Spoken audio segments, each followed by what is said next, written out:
जय हिंद दोस्तों, कैसे हैं आप सभी। आशा करता हूं बहुत ही अच्छे होंगे। दोस्तों इस वीडियो में हम आपके लिए लेकर आए जीके जीएस के बेहद शानदार महत्वपूर्ण क्वेश्चंस। ये ऐसे क्वेश्चन है जो बार बार एग्जाम में पूछते हैं, तो किसी भी एग्जाम की तैयारी कर रहे हैं या सेट आपके लिए बहुत ही महत्वपूर्ण रहेंगे। जो भी क्वेश्चन हैं इंपॉर्टेंट और सिलेक्टेड क्वेश्चन है। चलिए वीडियो की शुरुआत करते हैं, देखते हैं पहला क्वेश्चन क्या पूछा है आपसे। पहला क्वेश्चन जो पूछा है वह पूछा है भारतीय राष्ट्रीय कांग्रेस के किस अधिवेशन में पूर्ण स्वराज का प्रस्ताव आधिकारिक तौर पर पारित किया गया। आपसे पूछा है कि भारतीय राष्ट्रीय कांग्रेस के किस अधिवेशन में पूर्ण स्वराज का प्रस्ताव आधिकारिक तौर पर पारित किया गया है।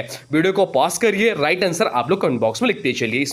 इसमें आपको 20 क्वेश्चंस मिलेंगे। 20 में से बताइएगा आपके कितने टोटल क्वेश्चन सही हैं, ईमानदारी से बताइएगा। 15 प्लस आपके सही होने चाहिए। चलिए इसका राइट आंसर आप लोग कमेंट बॉक्स में बता दीजिए। तो राइट आंसर जो हो जाएगा वो हो जाएगा ऑप्शन सी। ऑप्शन सी इस प्रश्न का राइट आंसर हो जाएगा। लाहौर अधिवेशन इस प्रश्न का राइट आंसर हो जाएगा। दिसंबर 1929 में Lahore session of Indian national Congress में पूर्ण स्वराज का प्रस्ताव पारित किया गया। इस अधिवेशन की अध्यक्षता जवाहरलाल नेहरू ने की थी। 26 जनवरी 1930 को पूरे भारत में पहली बार स्वतंत्रता दिवस मनाया गया। यह अधिवेशन भारतीय स्वतंत्रता आंदोलन का ऐतिहासिक मोड़ माना जाता है। पूर्ण स्वराज का अर्थ होता है अंग्रेजों से पूर्ण स्वतंत्रता। रावी नदी के तट पर यह अधिवेशन आयोजित हुआ था। 26 जनवरी को बाद में गणतंत्र दिवस के रूप में अपनाया गया। अब चलते हैं अगले प्रश्न को देखते हैं। अगला प्रश्न क्या पूछा है आपसे। अगला प्रश्न जो पूछा है वह पूछा है भारतीय संविधान का अनुच्छेद 143 राष्ट्रपति को कौन सी विशेष शक्ति प्रदान करता है। आपसे पूछा है कि भारतीय संविधान का अनुच्छेद 143 राष्ट्रपति को कौन सी विशेष शक्ति प्रदान करता है। चलिए बताइए राइट आंसर क्या हो जाएगा। राइट आंसर कमेंट बॉक्स में लिख दीजिए। तो राइट आंसर जो हो जाएगा वो हो जाएगा ऑप्शन बी। ऑप्शन बी इस प्रश्न का राइट आंसर हो जाएगा। सर्वोच्च न्यायालय से परामर्श लेने की। ऑप्शन बी इस प्रश्न का राइट आंसर है। Article 143 of the constitution of India के तहत राष्ट्रपति सर्वोच्च न्यायालय से सलाह मांग सकता है। इसे प्रेसिडेंशियल रेफरेंस कहा जाता है। राष्ट्रपति किसी कानूनी या संवैधानिक विषय पर न्यायालय से परामर्श ले सकता है। सर्वोच्च न्यायालय की सलाह बाध्यकारी नहीं होती है। बाकी विकल्पों की बात करें तो आपातकाल लगाने की अनुच्छेद 352 से संबंधित है। अध्यादेश अनुच्छेद 123 संबंधित है और राष्ट्रपति शासन अनुच्छेद 356 से संबंधित है। अनुच्छेद 143 संविधान का सलाहकारी अनुच्छेद कहलाता है। राष्ट्रपति और सर्वोच्च न्यायालय के संबंधों से प्रश्न अक्सर एग्जाम में पूछते हैं, तो ये चीज ध्यान रखिएगा। अब चलते हैं अगले प्रश्न को देखते हैं। अगला प्रश्न क्या पूछा है आपसे। अगला प्रश्न जो पूछा है वह पूछा है विश्व की सबसे बड़ी ताजे पानी की झील कौन सी है। तो विश्व की सबसे बड़ी ताजे पानी की झील जिसे लेक सुपीरियर कहते हैं किन दो देशों की सीमा पर स्थित है, यह आपसे पूछा है। लेक सुपीरियर जो झील है वह किन दो देशों की सीमा पर स्थित है, यह आपसे पूछा है। चलिए राइट आंसर आप लोग कमेंट बॉक्स में लिख दीजिए। बताइए राइट आंसर क्या हो जाएगा। तो राइट आंसर जो हो जाएगा वो हो जाएगा ऑप्शन ए। अमेरिका और कनाडा इस प्रश्न का राइट आंसर हो जाएगा।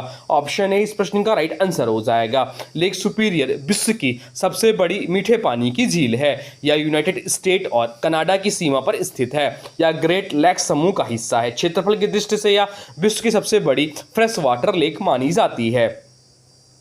ग्रेट लेक्स की बात करें तो सुपीरियर, मिशिगन, ह्यूरॉन, एरी और ओंटारियो है। विश्व की सबसे गहरी झील कौन सी, आप एग्जाम में पूछ सकता है। तो विश्व की सबसे गहरी झील जो है वह बैकाल झील है जो कि रूस में है। अब चलते हैं अगले प्रश्न की ओर देखते हैं। अगला प्रश्न क्या पूछा है आपसे। अगला प्रश्न पूछा भारत में केंद्रीय चावल अनुसंधान संस्थान कहाँ स्थित है। आपसे पूछा है कि भारत में केंद्रीय चावल अनुसंधान संस्थान कहाँ स्थित है। बताइए राइट आंसर क्या हो जाएगा।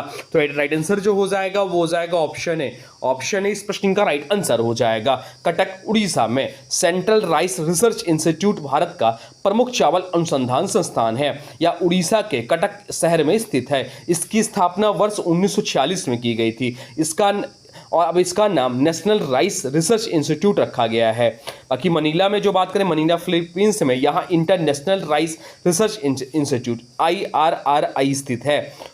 तो CRRI ये जो है कटक उड़ीसा में और IRRI यानी कि इंटरनेशनल राइस रिसर्च इंस्टीट्यूट जो मनीला फिलीपींस में, ये चीज़ ध्यान रखिएगा। अब चलते हैं अगले प्रश्न की ओर देखते हैं। अगला प्रश्न क्या पूछा है आपसे। अगला प्रश्न जो पूछा है वह पूछा है संविधान सभा द्वारा भारतीय संविधान को कब अंगीकृत किया गया था। आपसे पूछा है कि संविधान सभा द्वारा भारतीय संविधान को कब अंगीकृत किया गया था। बताइए राइट आंसर क्या हो जाएगा। राइट आंसर कमेंट बॉक्स में लिख दीजिए। तो राइट आंसर जो हो जाएगा वो हो जाएगा ऑप्शन बी। ऑप्शन बी इस प्रश्न का राइट आंसर हो जाएगा 26 नवंबर 1949 को।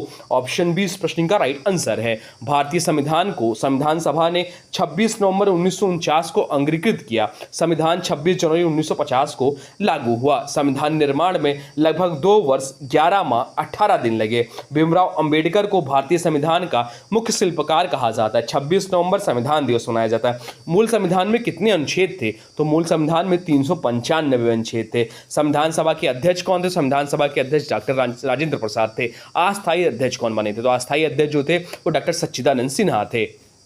अब चलते हैं अगले प्रश्न की ओर, देखते हैं अगला प्रश्न क्या पूछा है आपसे। अगला प्रश्न जो पूछा है वह पूछा है ऑपरेशन फ्लड का संबंध मुख्य रूप से किससे है? आपसे पूछा है कि ऑपरेशन फ्लड का संबंध मुख्य रूप से किससे है, बताइए राइट आंसर क्या हो जाएगा। तो राइट आंसर जो हो जाएगा वो हो जाएगा ऑप्शन डी, दुग्ध उत्पादन से। श्वेत क्रांति जो है दुग्ध उत्पादन से संबंधित है। ऑप्शन डी इस प्रश्न का राइट आंसर हो जाएगा। ऑपरेशन फ्लड जो है दुग्ध उत्पादन से संबंधित है। ऑपरेशन फ्लड भारत की श्वेत क्रांति से संबंधित कार्यक्रम था। इसका उद्देश्य दुग्ध उत्पादन बढ़ाना था। इस कार्यक्रम का नेतृत्व वर्जियन कुरियन ने किया। अमूल मॉडल को पूरे देश में फैलाने में इसकी बड़ी भूमिका थी। तो डॉक्टर वर्गीज कुरियन श्वेत क्रांति के जनक। अमूल जो है गुजरात के आनंद से शुरू हुआ। भारत विश्व का सबसे बड़ा दुग्ध उत्पादक देश है।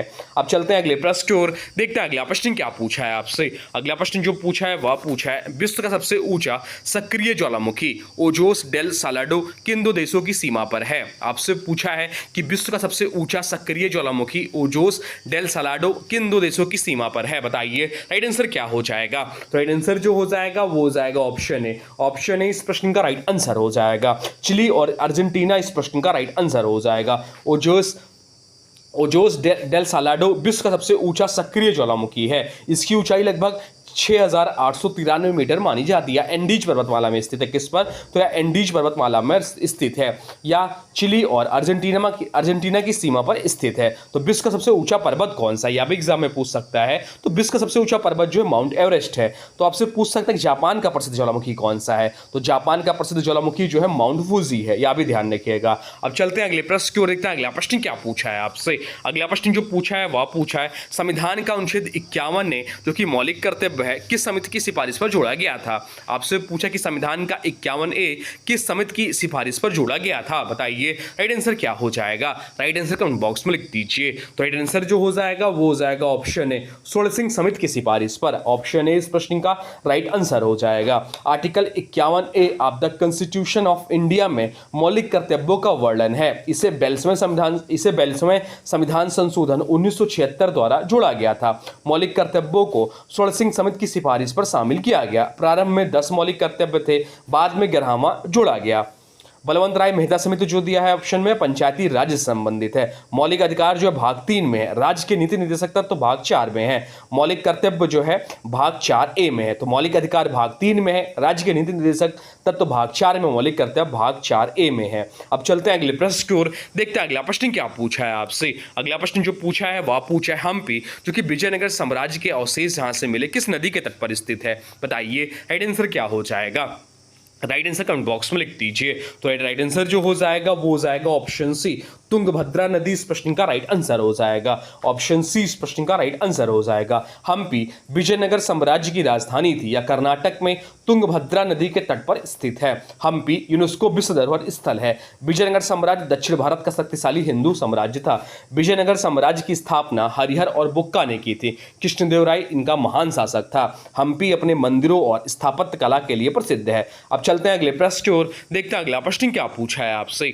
अगला प्रश्न जो पूछा है वह पूछा है भारत का केंद्रीय बैंक आरबीआई किस आयोग की सिफारिश पर स्थापित हुआ था। आपसे पूछा है कि भारत का केंद्रीय बैंक आरबीआई किस आयोग की सिफारिश पर स्थापित हुआ था, बताइए राइट आंसर क्या हो जाएगा।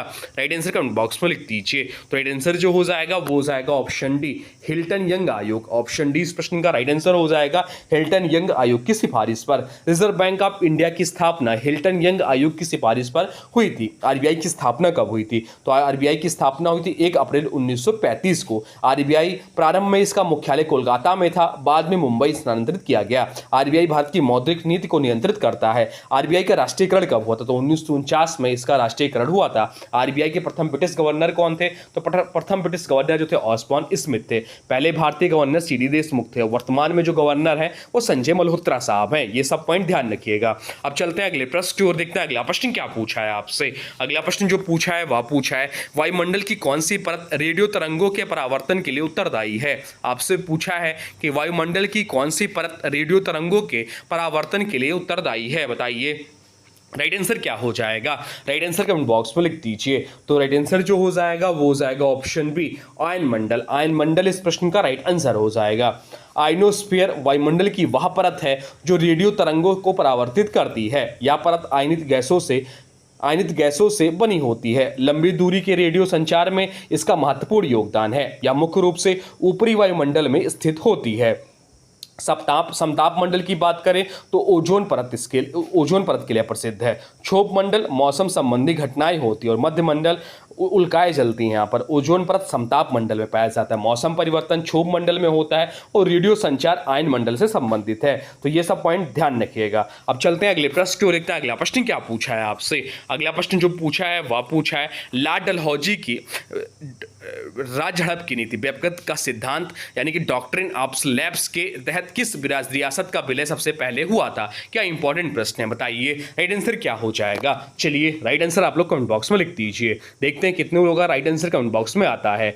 बताइए इसका राइट आंसर क्या हो जाएगा? राइट आंसर हो जाएगा ऑप्शन बी, सतारा। सतारा इस प्रश्न का राइट आंसर हो जाएगा। डॉक्ट्रिन ऑफ लैब्स को लॉर्ड डलहौजी ने लागू किया था। इस नीति के तहत बिना उत्तराधिकारी वाली रियासतों को अंग्रेजी शासन में मिला लिया जाता था। सबसे पहले 1848 में सतारा राज्य का विलय किया गया। इस नीति के कारण कई भारतीय राज्यों में असंतोष फैल गया। डलहौजी को आधुनिक भारत का निर्माता भी कहा जाता है। झांसी की रानी लक्ष्मीबाई इसी नीति का विरोध किया था। डॉक्ट्रिन ऑफ लैब्स ने 1857 की क्रांति की पृष्ठभूमि तैयार की। अब चलते हैं अगले प्रश्न की ओर, देखते हैं अगला प्रश्न क्या पूछा है आपसे। अगला प्रश्न जो पूछा है वह पूछा है भारतीय संविधान में समवर्ती सूची किस देश के संविधान से ली गई है? आपसे पूछा है कि भारतीय संविधान में समवर्ती सूची किस देश के संविधान से ली गई है, बताइए। राइट आंसर क्या हो जाएगा? राइट आंसर जो हो जाएगा वो हो जाएगा ऑप्शन ए, ऑस्ट्रेलिया इस प्रश्न का राइट आंसर हो जाएगा। भारतीय संविधान में समवर्ती सूची की व्यवस्था ऑस्ट्रेलिया के संविधान से ली गई है। समवर्ती सूची पर केंद्र और राज्य दोनों कानून बना सकते हैं। वर्तमान में समवर्ती सूची में 52 विषय शामिल हैं। शिक्षा, वन और विवाह जैसे विषय समवर्ती सूची में आते हैं। बाकी विकल्पों की बात करें तो कनाडा संघीय व्यवस्था और अशिष्ट शक्तियों से संबंधित है। जर्मनी यहाँ आपातकालीन प्रावधानों से प्रेरणा ले गई है। संघ सूची की बात करें तो इसमें 100 विषय शामिल हैं। राज्य सूची में 61 विषय शामिल और समवर्ती सूची में 52 विषय हैं। अब चलते हैं अगले प्रश्न की ओर, देखते हैं अगला प्रश्न क्या पूछा है आपसे। अगला प्रश्न जो पूछा है वह पूछा है प्रथम बौद्ध संगीति किसके शासनकाल में आयोजित की गई थी? आपसे पूछा है कि प्रथम बौद्ध संगीति किसके शासनकाल में आयोजित की गई थी, बताइए। राइट आंसर क्या हो जाएगा? राइट आंसर कमेंट बॉक्स में दीजिए। तो राइट आंसर जो हो जाएगा वो हो जाएगा ऑप्शन डी, अजातशत्रु। अजातशत्रु इस प्रश्न का राइट आंसर हो जाएगा। प्रथम बौद्ध संगीति का आयोजन राजगीर में हुआ था। इसका आयोजन अजातशत्रु के शासनकाल में किया गया। यह महात्मा बुद्ध के महापरिनिर्वाण के बाद आयोजित हुई थी। इसकी अध्यक्षता महाकश्यप ने की थी। बाकी जो विकल्पों की बात करें तो काला शेख इसके द्वितीय बौद्ध संगीति से संबंधित है। अशोक तृतीय बौद्ध संगीति से संबंधित है। कनिष्क चतुर्थ बौद्ध संगीति से संबंधित है। प्रथम बौद्ध संगीति जो हुई थी राजगृह में हुई थी, द्वितीय बौद्ध संगीति वैशाली में हुई थी और तृतीय बौद्ध संगीति पाटलिपुत्र में हुई थी। अब चलते हैं अगले प्रश्न की ओर, देखते हैं अगला प्रश्न क्या पूछा है आपसे। अगला प्रश्न जो पूछा है वह पूछा है भारत में नियोजित अर्थव्यवस्था का विचार सर्वप्रथम किसने दिया था? आपसे पूछा है कि भारत में नियोजित अर्थव्यवस्था प्लानेड इकोनॉमी का विचार सर्वप्रथम किसने दिया था, बताइए। राइट आंसर क्या हो जाएगा? राइट आंसर जो पूछा है आपसे वह राइट आंसर कमेंट बॉक्स में लिख दीजिए। तो राइट आंसर जो हो जाएगा वो हो जाएगा ऑप्शन है एम विश्वेश्वरैया इस प्रश्न का राइट आंसर हो जाएगा। एम विश्वेश्वरैया ने भारत में नियोजित अर्थव्यवस्था का विचार सबसे पहले प्रस्तुत किया। उन्होंने प्लानेट इकोनॉमी फॉर इंडिया नामक पुस्तक लिखी थी। वे महान इंजीनियर और मैसूर राज्य के दीवान थे। भारत की आर्थिक योजना के विकास में उनका महत्वपूर्ण योगदान माना जाता है। योजना आयोग की स्थापना 1950 में हुई थी। भारत की पहली पंचवर्षीय योजना 1951 में शुरू हुई थी और जो मॉडल था वह हेराल्ड डॉमर मॉडल पर आधारित था। एम विश्वेश्वरैया को आधुनिक मैसूर का निर्माता कहा जाता है। चलते हैं अगले प्रश्न की ओर, देखते हैं अगला प्रश्न क्या पूछा है आपसे। अगला प्रश्न जो पूछा है वह पूछा है, गांधी जी ने 1917 में अपना पहला सत्याग्रह कहां से शुरू किया था। आपसे पूछा है कि गांधी जी ने 1917 में अपना पहला सत्याग्रह कहां से शुरू किया था। इंपॉर्टेंट मार्क कर लीजिए, बताइए राइट आंसर क्या हो जाएगा। राइट आंसर हो जाएगा ऑप्शन बी, चंपारण बिहार से। चंपारण बिहार से शुरू किया था। बिहार में हाल ही में मुख्यमंत्री जो बने सम्राट चौधरी बने, या ध्यान रखिएगा। चंपारण सत्याग्रह गांधी जी का भारत में पहला सत्याग्रह आंदोलन था। यह आंदोलन बिहार के चंपारण जिले में नील किसानों की समस्याओं के खिलाफ शुरू किया गया। किसानों को अंग्रेज तिनकठिया प्रथा के तहत जबरन नील की खेती कराते थे। इस आंदोलन से गांधी जी को राष्ट्रीय स्तर पर पहचान मिली। दांडी जो विकल्प में दिया हुआ है, नमक सत्याग्रह से संबंधित है। 1930 में बारडोली सरदार पटेल के किसान आंदोलन से जुड़ा है और साबरमती गांधी आश्रम के लिए प्रसिद्ध है। चंपारण सत्याग्रह 1917 में हुआ था। तो खेड़ा ध्यान रखिए, खेड़ा सत्याग्रह 1918 में और अहमदाबाद मिल मजदूर आंदोलन यह भी 1918 में। अब चलते हैं अगले प्रश्न को, देखते हैं अगला प्रश्न क्या पूछा है आपसे। अगला प्रश्न जो पूछा है वह पूछा है, संविधान के किस अनुच्छेद में सर्वोच्च न्यायालय के गठन का प्रावधान है। आपसे पूछा है कि संविधान के किस अनुच्छेद में सर्वोच्च न्यायालय के गठन का प्रावधान है, बताइए राइट आंसर क्या हो जाएगा। राइट आंसर कमेंट बॉक्स में लिख दीजिए, बताइए। यह इंपॉर्टेंट प्रश्न है, आप सभी को आना चाहिए। राइट आंसर कमेंट बॉक्स में लिख दीजिए। तो राइट आंसर जो हो जाएगा वो हो जाएगा ऑप्शन है, अनुच्छेद 124 इस प्रश्न का राइट आंसर हो जाएगा। Article 124 of the constitution of India में सर्वोच्च न्यायालय की स्थापना का प्रावधान है। सर्वोच्च न्यायालय भारत का सर्वोच्च न्यायिक संस्थान है। इसमें एक मुख्य न्यायाधीश और अन्य न्यायाधीश होते हैं। सर्वोच्च न्यायालय का मुख्यालय नई दिल्ली में स्थित है। बाकी विकल्पों की बात करें तो अनुच्छेद 148 यह भी इंपॉर्टेंट है, नियंत्रक एवं महालेखा परीक्षक कैग से संबंधित है। अनुच्छेद 110 धन विधेयक की परिभाषा निहित है। अनुच्छेद 108 संसद की संयुक्त बैठक से संबंधित है। तो भारत के पहले मुख्य न्यायाधीश कौन थे, तो भारत के पहले मुख्य न्यायाधीश जो थे एच.जे. कानिया साहब थे। सर्वोच्च न्यायालय संविधान का संरक्षक कहलाता है। अनुच्छेद 32 को संविधान की आत्मा कहा जाता है। अब चलते हैं अगले प्रश्न की ओर, देखते हैं अगला प्रश्न क्या पूछा है आपसे। अगला प्रश्न जो पूछा है वह पूछा है, सुंडा जल डमरू मध्य किन दो द्वीपों के बीच स्थित है। आपसे पूछा है कि सुंडा जल डमरू मध्य जो है किन दो द्वीपों के बीच स्थित है, बताइए राइट आंसर क्या हो जाएगा। तो राइट आंसर जो हो जाएगा वो हो जाएगा ऑप्शन ए। ऑप्शन ए इस प्रश्न का राइट आंसर हो जाएगा, सुमात्रा और जावा। ऑप्शन ए इस प्रश्न का राइट आंसर है। सुंडा जल डमरू मध्य जो है इंडोनेशिया में स्थित एक महत्वपूर्ण जल डमरू मध्य है। यह सुमात्रा और जावा द्वीपों को अलग करता है। यह हिंद महासागर और जावा सागर को जोड़ता है। यह समुद्री व्यापार के लिए महत्वपूर्ण मार्ग माना जाता है।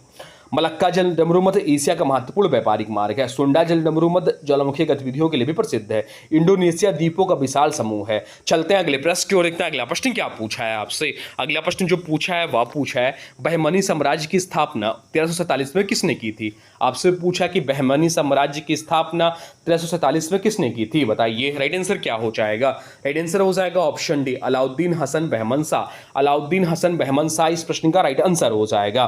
बहमनी साम्राज्य की स्थापना 1347 ईस्वी में हुई थी। इसके संस्थापक अलाउद्दीन हसन बहमन शाह थे। बहमनी साम्राज्य दक्षिण भारत का पहला स्वतंत्र मुस्लिम राज्य था। इसकी प्रारंभिक राजधानी गुलबर्गा थी, बाद में राजधानी बीदर से स्थानांतरित की गई। बहमनी साम्राज्य का संघर्ष विजयनगर साम्राज्य से होता रहा। अब चलते हैं अगले प्रश्न की ओर, देखते हैं अगला प्रश्न क्या पूछा है आपसे। अगला प्रश्न जो पूछा है वह पूछा, इब्न बतूता किसके शासनकाल में भारत आया था। आपसे पूछा है कि इब्न बतूता जो है किसके शासनकाल में भारत आया था, बताइए राइट आंसर क्या हो जाएगा। राइट आंसर हो जाएगा ऑप्शन है MBT यानी कि मोहम्मद बिन तुगलक। मोहम्मद बिन तुगलक इस प्रश्न का राइट आंसर हो जाएगा। इब्न बतूता मोरक्को का प्रसिद्ध यात्री था, या मोहम्मद बिन तुगलक के शासनकाल में भारत आया था। इब्न बतूता को दिल्ली का काजी नियुक्त किया गया था। उसने अपनी यात्रा का वर्णन रिहला, पूछ लेता कि रिहला नामक पुस्तक किसका है, तो मोहम्मद वो जो है इब्न बतूता ने लिखा है। तो इसने अपनी यात्रा का वर्णन रिहला नामक पुस्तक में किया है।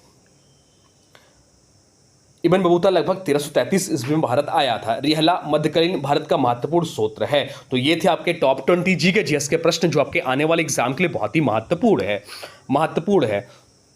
अब आज के वीडियो से प्रश्न है, इसका राइट आंसर आप लोग को कमेंट बॉक्स में बताना है। आज के वीडियो से प्रश्न है कि भारत का केंद्रीय बैंक आरबीआई किस आयोग की सिफारिश पर स्थापित हुआ था। आपसे पूछा कि भारत का केंद्रीय बैंक आरबीआई किस आयोग की सिफारिश पर स्थापित हुआ था। इसका जो भी राइट आंसर होगा कमेंट बॉक्स में जरूर बताइएगा और वीडियो कैसा लगा इसके बारे में भी जरूर बताइए। और हाँ, वीडियो पसंद आया हो तो लाइक करें, दोस्तों के साथ शेयर करें और चैनल को सब्सक्राइब जरूर करें। मिलते हैं अगले शानदार प्रैक्टिस सेट के साथ, तब तक के लिए जय हिंद, वंदे मातरम।